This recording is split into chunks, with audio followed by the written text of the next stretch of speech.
Every year for 8 years, a group of friends and I go on vacation at this old fort campground in the spring.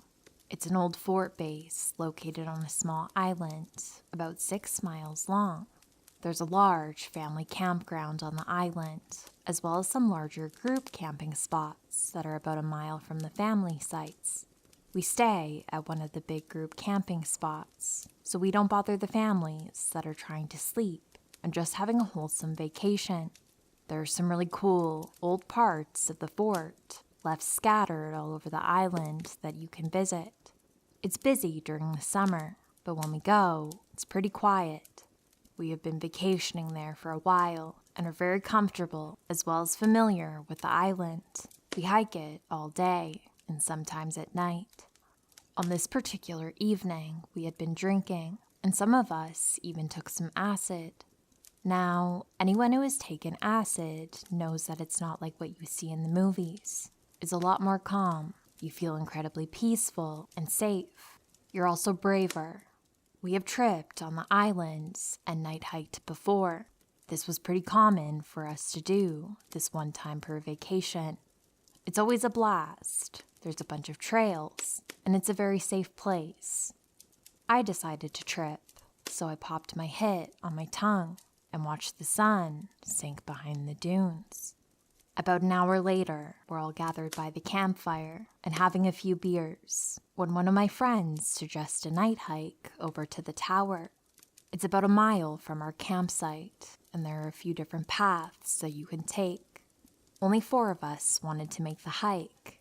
Myself, 25 female at the time, and 3 guy friends. Since it's spring, it's still chilly, so I packed a blanket in my backpack just in case, and layered on an old sweater and my thick black wool cloak.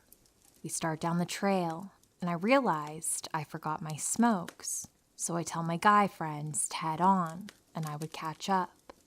Now, being in my stony, trippy acid brain, I get caught up joking around with some friends who stayed back at camp, and only notice after they mention the time. I laughed and headed back to the trailhead. This is where the acid starts coming into play. The guys had the flashlight, so my hike through the woods was dimly lit by the moon, which was beautiful and not scary with acid brain. As I continue down one of the trails, I hear some chatting and assume that it's my friends. I'm in no real rush to catch up because I'm really enjoying the solitude of the hike, and the darkness of the night felt so magical. I was humming, singing to myself, and just taking it all in. The trail starts to straighten out, and I see a few figures walking a good way ahead of me, as well as the shape of the watchtower behind the trees. When the trail ends, it opens onto a small maintenance road and a parking lot for the gazebo-facing bay. The tower sits on the opposite end, facing the ocean.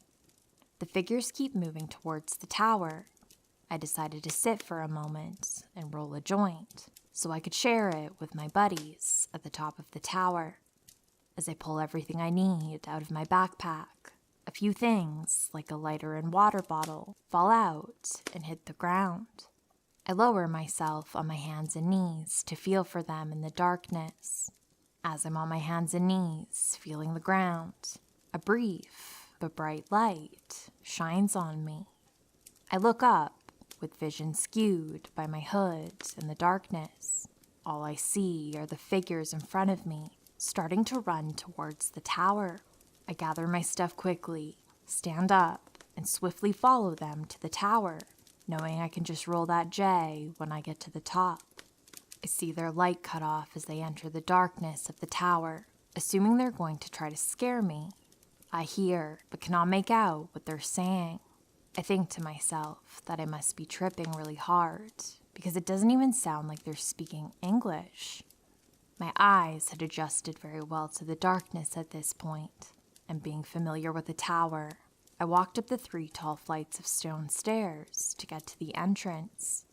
Being trippy, I was in a great mood, humming some Zappa tune, and just really happy to exist.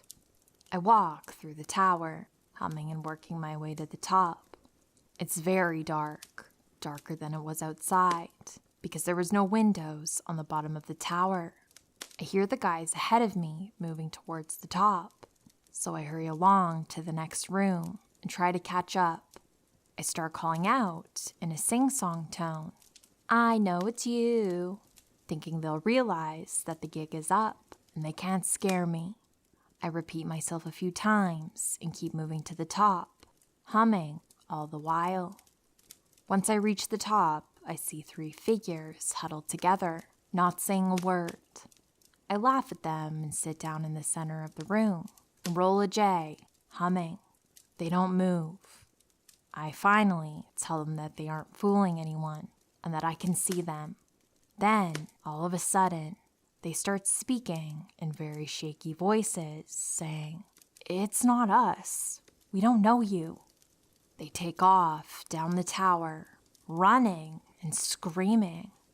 Very puzzled, I stood up and shouted, "Where are you going?"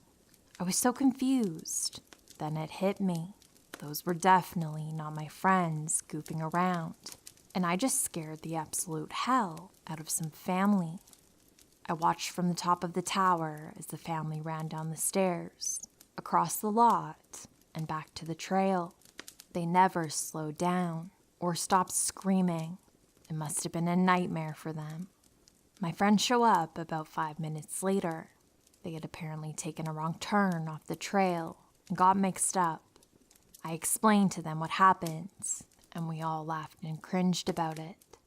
So whoever you were at the top of the watchtower, let's meet, and let me apologize for my lack of awareness.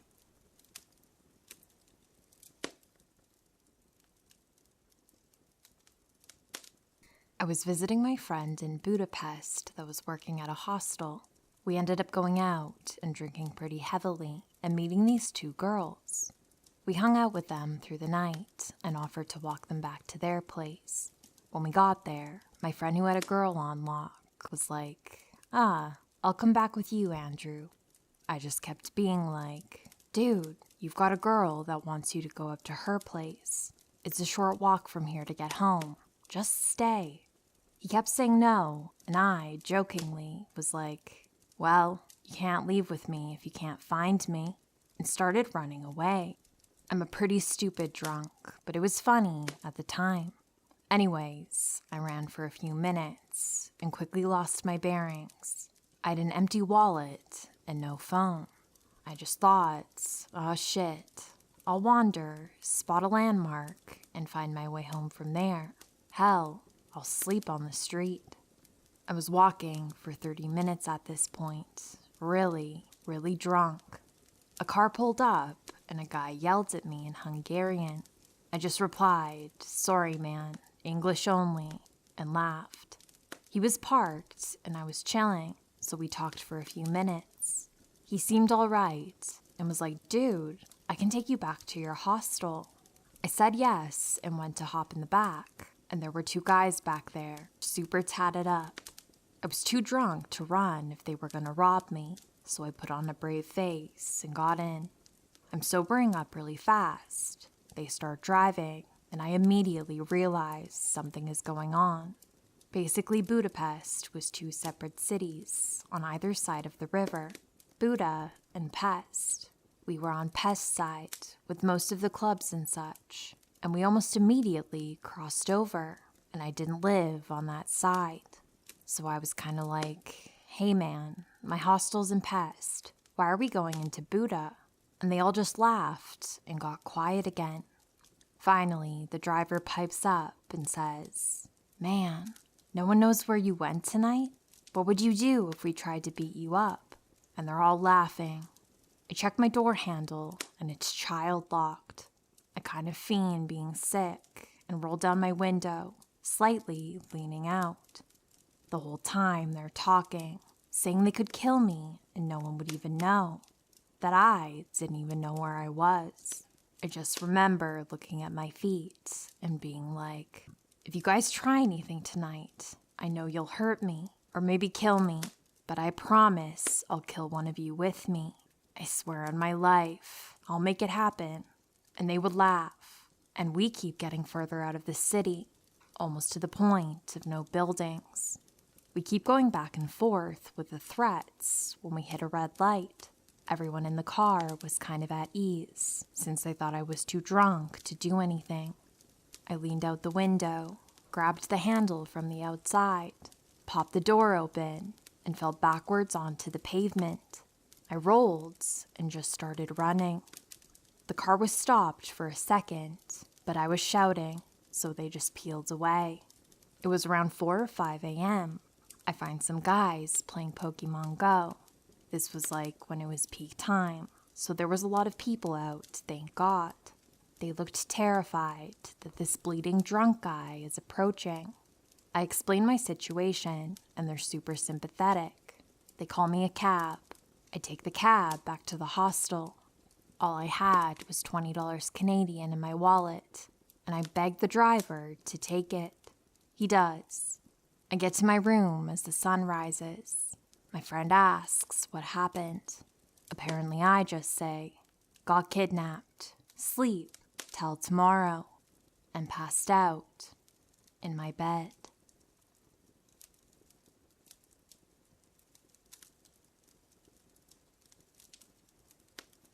This is a short story, and I very well may have been in immediate danger. There's no way to really know. I was 18 at the time. I'm a girl. I lived in a suburb of a large city and attended that city's university. I did not yet have a vehicle, and public transportation in my city is pretty shit. Only buses, but they didn't go to my neighborhood. So I had to take a charter bus to the city, and then about 3 more buses to get to the university. During this time, I had gotten quite used to being catcalled and stared at, sometimes even followed for short distances. I always carry pepper spray, and since it was always broad daylight, I was never too concerned. But one day, I missed my first bus, meaning in order to catch the next one, if I wanted to get to class on time, I'd have to walk 5 blocks down one street and turn right for 3 more. About halfway through my trek, I noticed a very large, unkempt man following me. He seemed very unstable. We have a lot of heavy drug users in my city, some more dangerous to the public than others. As I finally approached my stop, I grew cold, realizing that the man was also stopped waiting for the bus. I started to feel that detached, autopilot feeling. I just need to get to school, then it'll be fine, I remember thinking. Just then, another man riding a bike rode past us, then looped around, stopped, and waited beside me. When the bus got there, I got on the bus. Then the big man, who sat not directly beside me, but in the row directly beside the row I sat on. Then Bike Man puts his bike on the front of the bus, which was going the opposite direction he was riding, and he got on and sat on the seat beside me. He did not say one word to me.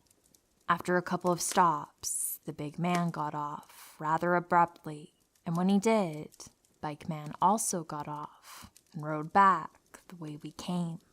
I was very scared, but I think Bike Man was looking out for me that day. I wish I could just thank him for being there for me, a scared girl just a few months out of high school and a total stranger. Thank you, Bike Man. I hope you're well. Hi, lovely friends. Before the video ends, I just wanted to thank you so much for hanging out with me tonight. Please like and comment if you enjoyed. It really helps me. I hope that you're doing well. I appreciate you. Please stay safe and sweet dreams.